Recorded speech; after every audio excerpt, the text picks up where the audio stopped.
Eternal, hopefully not a made-up name, from Honolulu, Hawaii wants to know, with hundreds of songs under your belt, which one is your favorite and why? My penis.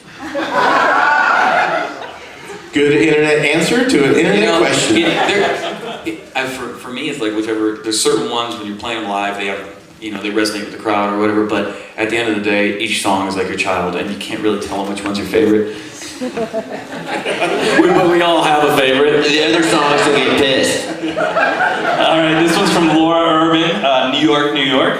How do you define success as a group and individually? And is there still room to grow? We go on American Idol and win. Bam. Oh, as a group. Win the Super Bowl. Yeah, I don't fucking internet. I think just keep moving forward, Any other questions? I got a question. There we go. Mike, what were you dressed as for Halloween? I have a default zombie every year. It's the undead. For the filmmakers, it seemed like we saw footage from a lot of different cameras. Can you tell us what you were shooting on and the process of putting all that stuff back together in the editing process? I mean, there was a lot of stuff. There was, if you want to get technical, there was 5D, there was a lot of Nobody cameras. wants to get technical. Yeah, nobody wants to get technical. A lot of stuff, a lot of cameras. Phone, video, film, whatever. Yeah, it looked like there were some camera phone shots in there at the show where there were not any camera phones allowed, right? I think Except for you guys. a lot of people shot in this film. There was a lot of people that contributed to it. Band members, crew members, everybody really put a lot of effort. You see in one of the scenes there where we're just like freaking out about it. What do we do? What do we do? And we really just threw caution to the wind and said the heck with it. And I don't know. I think our fans are awesome, and they don't, if they're sharing it, it's because they love it. So. Anybody else in the crowd have a question? Right here up front. we made the fucking record covers with our iPhones anyways. So. Can't hate on them too hard. Thank you! Right here. You guys have had such a long career, you bring so many songs. Have you ever used songs from previous records that haven't actually made it onto the records? And will we ever be able to hear songs from Cigarettes and Valentines? That whole thing was, we could re-record those songs at one point. I think what actually, I'll comment on Billy here, one of the things that always really impresses me about when he'll write a bunch of songs is, he's not afraid to annihilate that song to make a better song. And I'll look and go, wow, that song is an A+, and you just put more pluses on it. How did you do that? You tore it apart. That's terrifying to think about sometimes. What am I going to do? Destroy the song or just take one part of it? But he's fearless like that. And I think it's kind of like being a farmer. You don't get too attached to the animals you're going to eat. So like when you're writing songs for the record with like Billy, if you fall in love with one of the songs before you record it and it's actually on a record, you might just get heartbroken because he may, like Mike said, take a part out of it, put it on another song and throw it in what we call like the scrapyard of lost toys. The one deal we have is that eventually everything comes out. So. Anybody else? How about right here in the red shirt? Where's Billy at? He's finishing up a little stint. Leave it at that. Can you guys talk about a little bit how this collaboration came about? How did you guys get hooked up, the filmmakers with the band and the band with the filmmakers? I worked with the guys on the American Idiot music videos and Bold in the Bible film, and then stayed in touch with Pat Magnarella, the manager, who I want to thank tonight. Thanks so much, Pat. Where's Pat at? There you go. I got the call, and I was just stoked to come back and sort of any way to work with these guys is pretty great. So, yeah.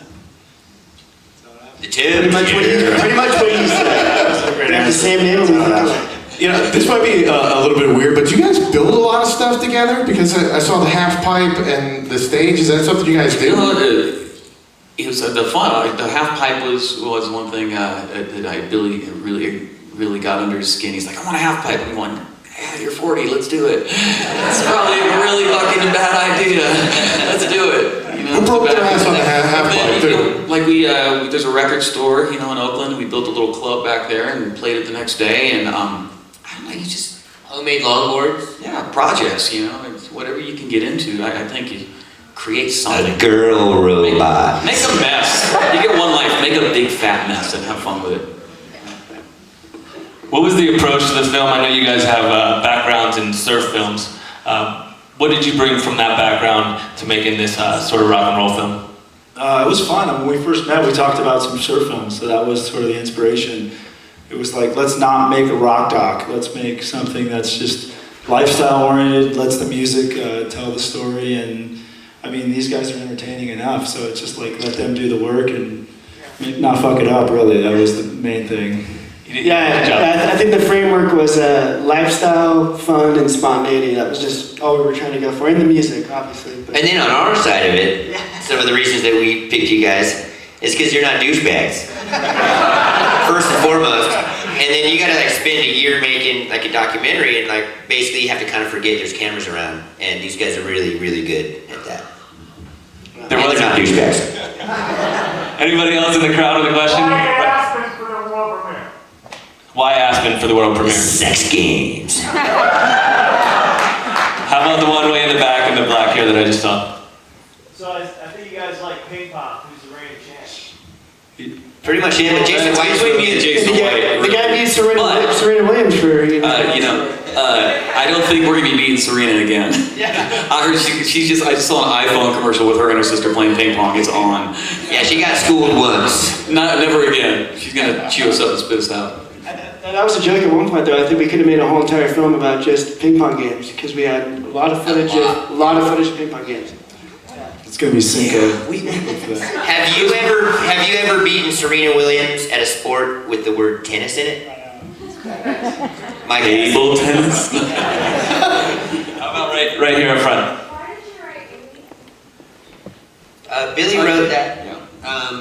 Like He wrote it the night of, or the night he found out that Amy Winehouse passed, and it just really resonated with him. He was looking at some old videos of Amy Winehouse playing in a record store, and she was playing a baby blue Stratocaster, kind of like Billy's old blue Stratocaster, and it just touched his heart in a place where he felt like he had to write about it. He felt like there was a serious loss and a disconnect with her passing. There was a big loss between old Motown sound and our current generations because she was bridging that gap so much. R.I.P. Amy. Any other questions? How about right here? Can we ever look forward to seeing you guys play shows at Red Rocks? Well, I'd love to play Red Rocks. It's a beautiful venue. Yeah, I would look forward to that. All right, right down the road. I'm almost there, dude. Anybody else this side? I'm in right here. Yeah, I'm a fly fishing guide, and I work 175 days out of 180. And I use your quote, "Wake me up when September ends," like 30 times a year.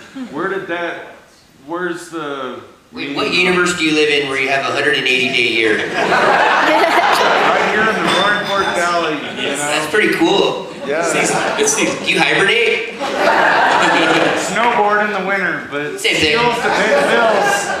So what was the end of, or was the... Where did the song come from? Because I quote you all the time on That- "Wake you know me that- up when September ends." That's a song about Billy's dad passing, and just it correlates with a lot of really sad things that have gone on in life, and in his life in particular. So, in that particular month, it's the end of summer, all that stuff. Endless bummer. Anybody else this time? All right here. With Makeout Party, I've heard you guys say it was based off of true events and stuff. Did you guys really collaborate with Billy for the wording and all that stuff? Yeah, we all got together and made out like crazy. That song was awesome. Swap spit. Yeah, all these songs. There's a finger in my butt at one point. It's all jamming. Maybe. Maybe. Big finger. But come to think of it, he had his hands on my shoulders. Risque. I don't know. And Can you guys talk about the period of time that we saw? How long did you guys shoot for, and what was that whole process? It was an hour and 15 minutes. We just watched it. We used everything.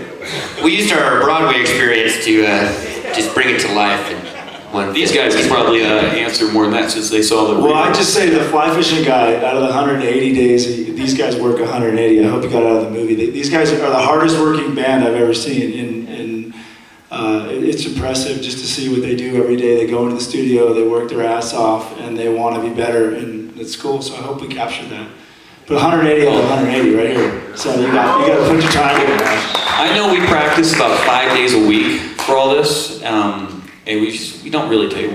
We're not really good at taking breaks. This is what's really nice to come to Aspen as well, because this is kind of a nice little vacation. But these guys had to go through all that footage, and I'm just like, man, there's a digital black hole somewhere out there with like infinite amounts of information. It's pretty insane. These guys probably have hemorrhoids. Now, there's definitely hours and hours of footage that did not, obviously make it there, but I mean, to reiterate what Tim said, it was Cinca? Yeah, that's what I'm saying. Cinca? Maybe says we have a lot. All right, well, guys, thank you so much for sharing with us. No, thank you. Thank you guys for being here. World premiere.